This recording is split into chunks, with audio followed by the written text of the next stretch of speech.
Eh bien, je vais vous parler de la bourse et de l'entrée en bourse.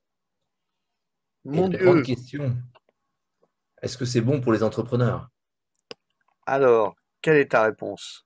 Alors écoute, d'abord, il faut avoir en tête que si l'entreprise est comme ces châteaux forts du Moyen Âge, ce qui compte pour ne pas être agressé par un concurrent, c'est que le concurrent sache qu'on a un trésor de guerre. Et le trésor de guerre, en fait, c'est le cash. Et puis après, il faut que le concurrent il sache qu'on a une capacité à remplir le trésor de guerre, qu'on a des terres, des gens auprès de qui on peut lever de l'impôt régulièrement. Et donc ça, c'est le cash flow. Et dans ce contexte-là, la bourse, c'est la capacité qu'a le seigneur à créer de l'argent. C'est tout d'un coup, il va prendre des pièces et qui ne coûtent pas trop cher, il va mettre un tampon dessus, il va dire, tiens, et si on disait que ça valait beaucoup d'argent, est-ce que tu les utiliserais pour échanger la valeur? Et donc, techniquement, rentrer en bourse, c'est le moment où on décide d'avoir un accès à la création de monnaie ou de fausses monnaies si on crée plus de monnaie qu'on a réellement de valeur créée. Alors, toujours, la question reste, est-ce que c'est bon pour l'entrepreneur? Alors pour ça, il faut se poser la question de pourquoi est-ce qu'on va faire une entrée en bourse, une IPO. IPO, c'est le terme anglais pour la rentrée en bourse. Alors, bon, ben, il y a plusieurs raisons. C'est pour être initialement, ce que beaucoup de gens pensent, c'est que c'est pour l'accès que ça donne à l'argent. On dit, bah, si on est en bourse, bah, du coup, ça va se déverser sur nous à tout moment si on demande. Il y en a d'autres un peu plus fins qui disent que c'est comme la question de la communication, puisque en fait, quand on est en bourse, eh ben, on fait du bruit plus facilement. D'autres qui vont mettre en avant le fait qu'on devient quelqu'un de sérieux, puisqu'on est coté en bourse. Il y a évidemment la question toute bête du statut social et donc de la frime. Et puis, il y a des gens qui disent, mais comme ça me permet d'avoir une valeur et donc de pouvoir sortir de ma boîte, de pouvoir vendre des actions. Alors, qu'est-ce qu'il en est? C'est beaucoup plus simple. C'est beaucoup plus compliqué. C'est beaucoup plus compliqué. Donc, on va se poser la question de qui peut vraiment aller en bourse. Alors, il faut que ce soit une société. Et quand je dis une société, c'est que la plupart du temps, c'est quand même mieux que ce soit une société anonyme plutôt qu'il y a quelques sociétés en commandite qui existent, mais je ne suis pas sûr qu'on les laisserait à nouveau recommencer ça aujourd'hui. C'est plutôt des restes de l'histoire. Et une chose intéressante, c'est que c'est une société qui ne doit pas avoir de pacte d'actionnaires. Et donc, c'est souvent pour des gens qui sont laissés un peu enfermés dans des situations avec des investisseurs de type euh, VC, venture capitalist, qui souvent vous enferment dans un pacte qui vous oblige à passer par eux pour prendre des décisions. Et ben, le fait de rentrer en bourse, un des gros avantages de ce point de vue-là, c'est que ça vous libère de tout pacte parce qu'on ne peut pas les conserver. On peut pas avoir en bourse, on ne peut pas avoir de différence de traitement entre des actionnaires. Il y a des actionnaires et des actionnaires. Le deuxième point, c'est qu'il faut avoir une valeur suffisante. Il faut être suffisamment gros pour pouvoir y aller. Donc, du coup, là, on parle de quoi? On parle du fait que les investisseurs en bourse vont être soit des fonds, soit des particuliers. Et ça pose la question de qu'est-ce qu'un fonds recherche en bourse, qu'est-ce qu'un particulier recherche en bourse. Et ce qui va être en bourse en tant que tel, c'est la partie qui s'échange et qu'on appelle le flottant. Et si on regarde les fonds, ceux qui sont les plus gros investisseurs dans la bourse, eh bien, ils ont vis-à-vis de ce flottant un sujet qui est que ils doivent limiter leur exposition à une ligne, c'est-à-dire qu'ils ne peuvent pas représenter 80% des actions disponibles sur la société. Et en même temps, ils doivent limiter le nombre de lignes dans lesquelles ils investissent. Donc, un investisseur qui a 100 millions à investir dans des petites valeurs, ça va être compliqué pour lui d'investir dans 100 lignes. Et ça veut dire qu'il doit mettre 1 million par ligne. Mais il ne peut pas mettre 1 million dans une société, cotée en bourse, et que le nombre de transactions par jour fasse qu'il en a pour 3 mois à pouvoir sortir de sa position.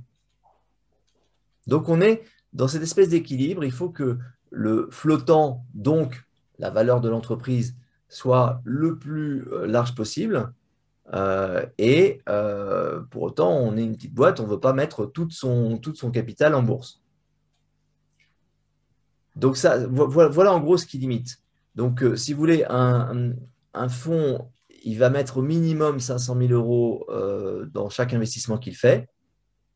Et ça doit représenter au maximum une semaine de transaction pour qu'ils se disent, dans le pire des cas, en 2-3 semaines, je peux revendre ma position. Il y a des limites à ça, évidemment, hein, si vous êtes avec une société qui est très bien suivie, avec des opérateurs qui font très bien l'intermédiation entre des gros vendeurs de blocs et des gros acheteurs de blocs, ça devient plus cool. Mais c'est justement ça qu'on voit dans les transactions, c'est le fait qu'il y ait une vraie fluidité ou pas sur le marché. Vous voyez, c'est des sujets très compliqués. Donc, qui va en bourse? Il faut avoir une valeur suffisante. Et une valeur suffisante, quelque part, ça va se retrouver dans le fait qu'on fait une levée de fonds suffisante. Et là, c'est un autre sujet, c'est est-ce que vous avez besoin de cet argent? On va mettre en général 20 à 30% de sa société sur le marché. Donc 3 à 5 millions, c'est pour une entreprise qui vaut au moins 15-20 millions. Donc, ce n'est pas toutes les entreprises. Et il ne faut pas oublier qu'il y a derrière ça un coût de l'opération qui fait que c'est beaucoup d'argent et donc la levée de fonds a intérêt à être sur une quantité suffisante pour que ça ne fasse pas un coût trop important de l'opération. À des charges, c'est une fois on paye ça et puis après on ne le paye plus, mais bon, vous verrez qu'il y a d'autres coûts. Alors, une intro en bourse, c'est à la fois une opération financière, donc avec des acteurs qui viennent vous aider. Les acteurs, c'est la banque conseil qui vient vous aider à vous présenter. C'est les brokers qui, eux, font l'intermédiaire entre les investisseurs et l'émetteur que vous êtes. On ne se trompe pas, hein, dans les deux cas, ce sont des gens qui ont plus intérêt à satisfaire les investisseurs qu'ils voient tous les jours que l'émetteur que vous êtes, qui vont voir une fois au moment de l'entrée en bourse. Vous avez des avocats, donc parce qu'il y a beaucoup de sujets compliqués, notamment du fait de l'AMF, qui est le gendarme des marchés, qui met des tas de contraintes. Donc, il faut des avocats pour apprendre à lire ces contraintes, mais aussi pour faire une forme d'intermédiation avec l'AMF. C'est-à-dire qu'on dit, en gros, si c'est un cabinet d'avocats qu'on a l'habitude de voir, bah, on pense que ce qu'il nous propose, c'est sérieux. Enfin, l'AMF pense ça. Et donc, du coup, il y a un effet d'augmentation des prix là-dedans. Tous ces braves gens, en fait, sont bien payés parce qu'il y a beaucoup d'argent sur la table, donc eux, ils prennent juste un petit bout. Vous allez procéder en général à une augmentation de capital, c'est-à-dire que vous allez offrir des nouvelles actions au marché financier. Et pour ça, ça pose la question de la valeur à laquelle vous l'offrez. Donc, on va passer du temps, et c'est le travail à la fois des banques conseils, mais aussi des brokers qui vous disent si pour eux, ils se sentent à l'aise de vendre ça à leurs clients ou pas. Et je vous rappelle que leurs clients, ce sont les investisseurs. Donc, ils viennent vous voir et vous disent, ah oui, non, mais ça, le marché ne voudra jamais. Ça veut dire, je ne peux pas faire ça à un de mes clients parce qu'après, il va m'en vouloir si je ne lui fais pas faire une bonne affaire. Et donc, ce que permet souvent la bourse, c'est des façons de comparer et des façons d'évaluer avec des comparables. Donc, le PER, c'est le multiple de votre profit. Et donc, bah, en bourse, on a des PER de 15 à 20. Donc, on prend votre profit, on multiplie par 15-20 et on dit, tiens, ça, c'est à peu près la valeur que vous avez. Des comparables, c'est ben voilà, les autres actions qu'on voit en bourse et qui vont être comparables par des investisseurs. Et donc, par rapport à ça, voilà comment vous vous situez. Qui dit augmentation de capital dit qu'il y a une dilution. Donc, plus cette valeur est faible, plus la dilution est importante au regard des 3, 4, 5 millions que vous voulez lever. Et il y a un jeu assez intéressant qui est que souvent, il y a une demande trop forte par rapport au papier que vous proposez, ce qui normalement devrait se résoudre par, bon, bah, on va monter le prix jusqu'au moment où il y a un équilibre entre tous les gens qui demandent et le nombre de papiers qu'on a. Mais en général, ça ne se passe pas comme ça se passe par des attributions. Donc, on dit, bon, bah, écoutez, voilà, on va en donner plus à certains qui nous paraissent plus importants, et puis on va réduire les demandes de chacun. Et on va voir si les gens continuent à être d'accord. Donc, au lieu d'en avoir 1000, on en a 100. Est-ce que tu es intéressé? Ah ben non, si c'est 100, ça ne m'intéresse pas. Donc, il y a une réduction qui se fait comme ça. Ces attributions, il faut y faire très attention parce que, quelque part, pourquoi est-ce qu'on donne à un ou à l'autre?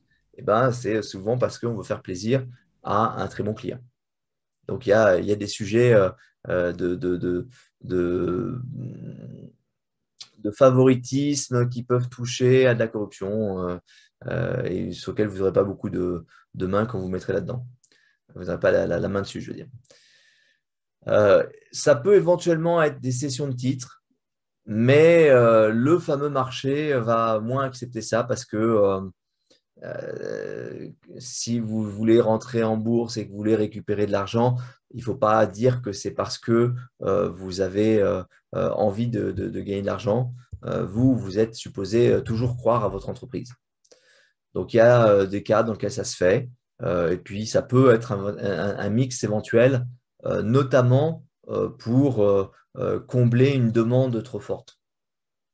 Donc, c'est une opération financière, mais c'est aussi une opération de communication. À chaque fois qu'il y a une IPO, ça fait du bruit. Maintenant, le bruit est relatif. C'est-à-dire que si vous êtes une très grosse entreprise, on va beaucoup parler de vous. Si vous êtes une petite entreprise, on va un peu parler de vous, plus qu'on ne parlerait si vous ne faisiez pas l'opération, mais pas forcément à la hauteur de l'introduction en bourse d'un géant de l'agroalimentaire.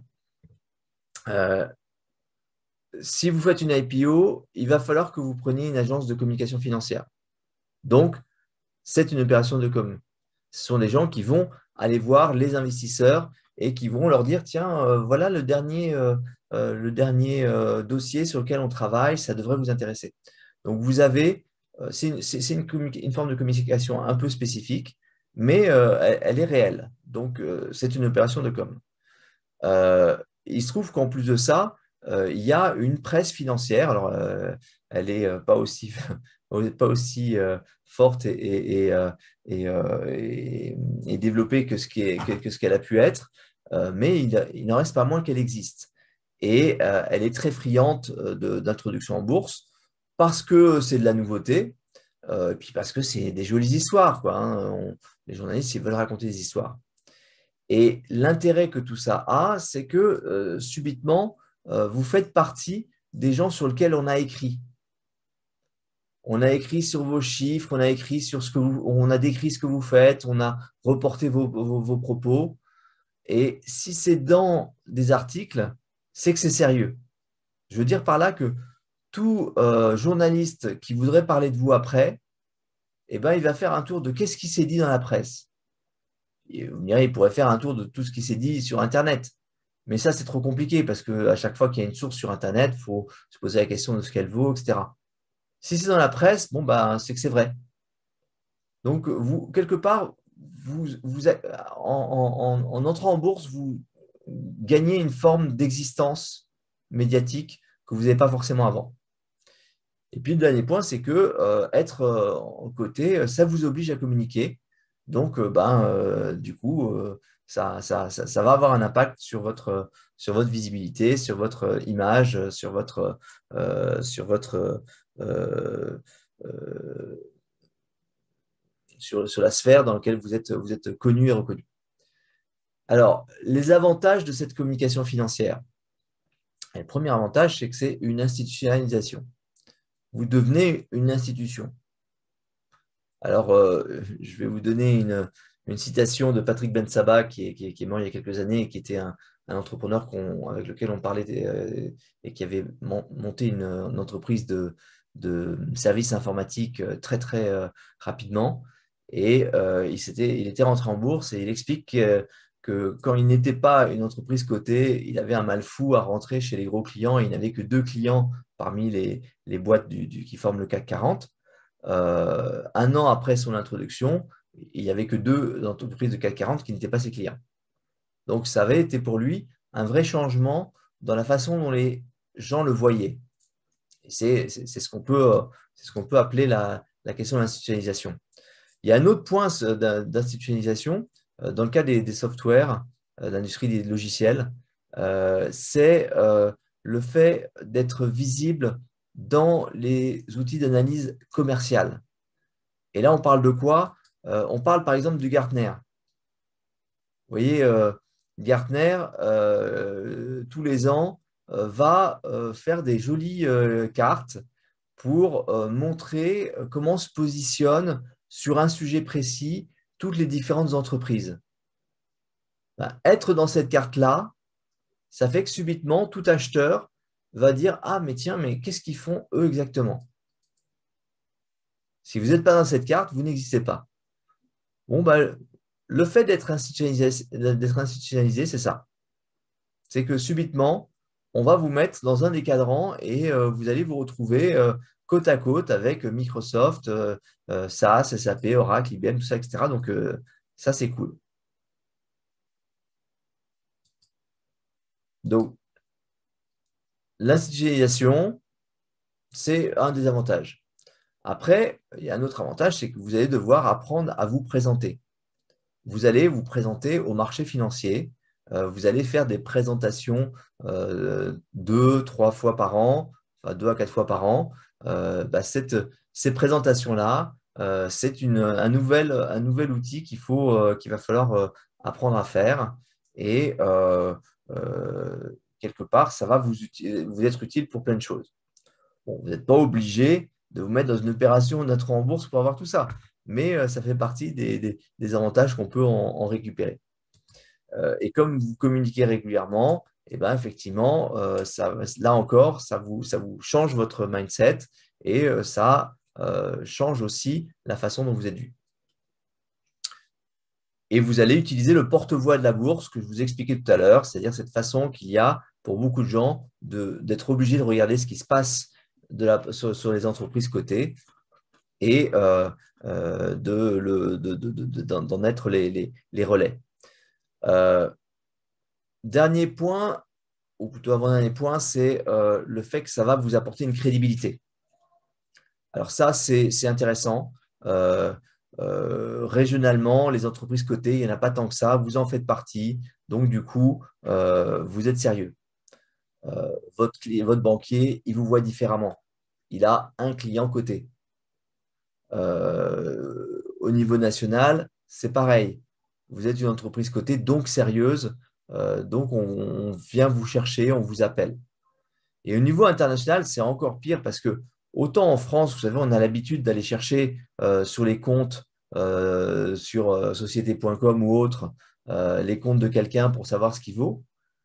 Mais à l'international, ils n'ont pas forcément ce réflexe-là. Et quand ils doivent parler avec vous, savoir que vous êtes coté, c'est une garantie que vous êtes une entreprise sérieuse, que vous ne pouvez pas être une entreprise qui va disparaître du jour au lendemain. Donc ça, c'est un réel atout. Dernier point, c'est l'occasion du développement d'une communauté.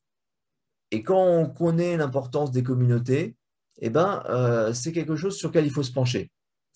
Alors pourquoi je vous parle de communauté? Parce qu'en fait, autour de l'entreprise cotée, il y a des tas de cercles plus ou moins larges qui se penchent sur l'entreprise. On a parlé de la presse, on peut parler du cercle des analystes. Alors, quand vous êtes une petite entreprise cotée, ce n'est pas certain que vous ayez des analystes qui s'intéressent à vous, mais il le faut. Et les avoir, eh ben, ce sont des gens qui parlent autour d'eux et qui émettent des avis assez régulièrement et dans la presse et au sein de leurs institutions.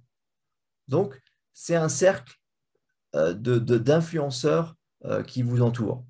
Et puis, vous avez le cercle des clients, fournisseurs, partenaires qui voient que vous êtes coté en bourse et qui viennent éventuellement prendre des parts dedans parce qu'ils trouvent que vous connaissant, ça a forcément une bonne affaire. Donc, vous avez donc des gens qui deviennent beaucoup plus liés à vous que simplement une relation d'affaires. Et puis, vous avez les petits porteurs. Les petits porteurs qui sont des gens qui souvent peuvent être à la retraite, ont des moyens, ont eu une vraie vie professionnelle et ont toujours un relationnel conséquent et qui vont en général parler de vous, qui vont en général euh, faire savoir que vous existez, se renseigner auprès de leur gendre qui est dans un grand groupe et lui demander mais pourquoi est-ce que vous n'utilisez pas ce truc-là, etc. Et donc, on se retrouve subitement avec une communauté de 500 personnes actives. Et la question devient, qu'est-ce qu'on fait? Est-ce qu'on utilise ce potentiel? Est-ce qu'on profite des tuyaux qu'ils ont à nous donner? Est-ce qu'on leur a fait connaître nos besoins? Alors, le plus marrant, ce sont les opérations obligatoires, les assemblées générales. Est-ce que vous avez fait de votre assemblée générale une fête? Et est-ce qu'à cette occasion, vous allez parler effectivement avec tous ceux qui ont quelque chose à vous dire? C'est extraordinaire de voir les efforts qu'on cherche à faire pour avoir une communauté autour de soi et qu'apparemment, on ne juge pas utile à faire quand on a cette possibilité devant nous. Alors maintenant, cette communication financière peut poser des problèmes. D'abord, elle est coûteuse. Elle est coûteuse. Tous les ans, il faut organiser ces assemblées générales, ces réunions d'analystes, ces roadshows, payer cette agence de communication financière. Ce n'est pas donné. C'est coûteux. Alors, il y a raison de plus pour bien avoir fait ce qu'il fallait pour optimiser les aspects positifs de la communication. Et puis, cette communication, elle est constante. Il faut en permanence la faire, même quand ça va mal, même quand ça va bien et que le cours va mal. Donc, c'est un vrai sujet. C'est pas simplement il faut le faire absolument, c'est il faut comprendre que ça peut être un truc, mais que ça va coûter, et puis qu'il faut avoir envie de le faire en permanence, que ça va vous prendre du temps à vous, entrepreneurs. Donc, c'est un vrai sujet. Alors après, l'aspect du volet, c'est l'aspect opération financière. Donc, quels sont les avantages de l'opération financière? Alors, on disait que c'était un intérêt de pouvoir lever beaucoup d'argent. Là, je vous dis clairement, il y en a quelques-uns qui arrivent à ça. C'est sûr que Elon Musk, avec les valorisations qu'il fait de Tesla, bon, ben, le jour où Tesla s'est mis à valoir 20 milliards en bourse, Tesla valait plus que Peugeot. Et Elon Musk, il a dit oui, je peux donner 5% de ma boîte contre 1 milliard. Oui, bien sûr. C'est même pas une question. C'est ouais, 1 milliard, ouais, c'est de l'argent, c'est vrai. Mais pour un Elon Musk qui fait ses levées par milliard, eh ben, il y a les autres. Et les autres, ben, ils ont une valorisation normale dans le meilleur des cas, c'est-à-dire celles qui sont suivies par des analystes et des investisseurs. Et en général, la possibilité d'une levée classique, elles sont faibles parce que les montants qu'on veut lever sont pas assez élevés. Et puis parce qu'encore une fois, avec des volumes journaliers ridicules, ça vient faire une limite à ce qu'on peut faire. Pour autant, il y a une très bonne solution qu'on recommande à ceux de nos clients cotés, c'est l'émission de bons de souscription d'actions, des BSA. Ça, c'est vachement intéressant parce qu'un BSA, c'est un bon qu'on peut décider de distribuer comme on distribuera un dividende à tous ses actionnaires. Et puis, il peut être coté. Donc, je vais vous donner un exemple. Vous avez une société qui est cote à 10 euros et vous allez donner un bon qui permet de souscrire à une opération d'augmentation de capital à 9,90 €. Bon, bah, ça veut dire que chacun de ces BSA vaut 10 centimes, techniquement. Et donc, si vous les cotez, il y a des gens qui vont l'acheter 10 centimes. Et donc, ces gens-là, soit ils les revendent pour faire un profit, soit ils vont les convertir en actions parce que on peut vendre les actions à 10 € et on les a rachetées 9,90 €. Et donc, cette conversion en actions, c'est une souscription, c'est une augmentation de capital. Donc, c'est un moyen. Alors, l'AMF, pour pas que ce soit considéré comme une nouvelle opération d'augmentation de capital, etc., va vous demander que les BSA ne soient pas sur une durée trop courte. C'est des BSA plutôt à 6 mois ou des choses comme ça. Mais bon, c'est technique, quoi. Il y a moyen d'utiliser quelque part les leviers de la bourse. L'autre chose qu'on peut utiliser qui a un avantage, c'est dans les opérations d'acquisition, on peut payer en actions. Bah, c'est pratique ça. C'est pratique parce que ce n'est pas de l'argent, ce n'est pas du cash. Ou en tout cas, c'est de la fausse monnaie au sens que je vous décrivais au début de cette chronique. C'est des actions qu'on crée en disant elles ont une valeur. Si tout le monde est d'accord avec ça, elles ont vraiment une valeur. Alors, les problèmes qu'il y a avec l'aspect opération financière, c'est qu'il y a beaucoup d'entreprises qui deviennent ce qu'on appelle des penny stocks, des sociétés dont l'action vaut 1 centime ou moins. Et sur les marchés américains du Nasdaq, il y a ce qu'on appelle les pink sheets, c'est les feuilles de journaux orange, enfin rose, dans lequel il y avait toutes les valeurs inconnues, qui avaient une cotation ridicule, qui avaient un nombre de transactions ridicule, et donc qui étaient en parking dans ces valeurs. Il y a de mémoire, je crois qu'il y a plus de 20 000 entreprises cotées aux États-Unis.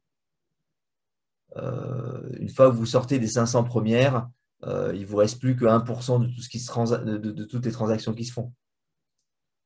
Donc, quand vous retrouvez un penny stock, il n'y a pas de levée de fonds possible.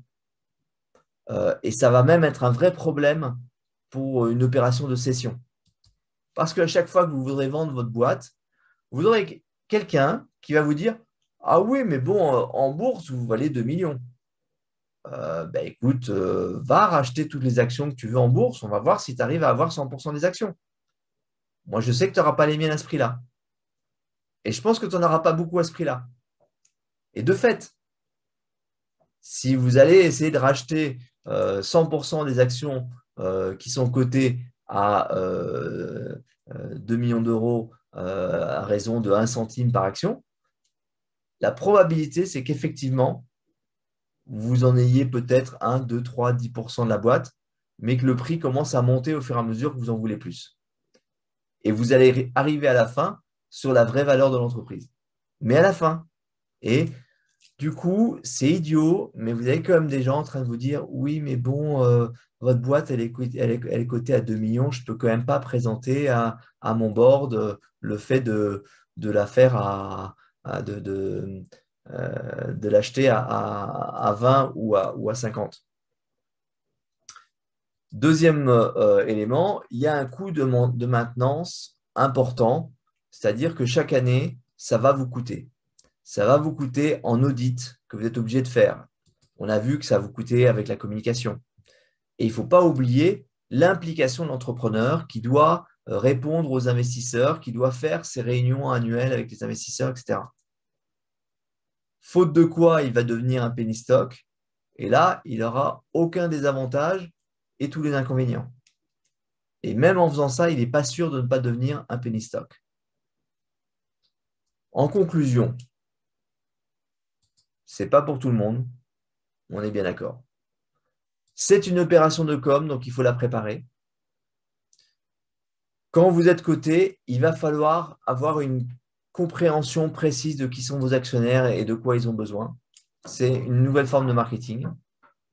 Donc, il faut connaître ses actionnaires. Vous allez avoir l'opportunité de vous créer une communauté. Il faut penser à la soigner. Et puis, les BSA sont une bonne idée. Enfin, si vous faites ça, sachez que ça va vous prendre une grosse partie de votre temps d'entrepreneur. Posez-vous la question de est-ce que ça vous amuse vraiment en tant que ça?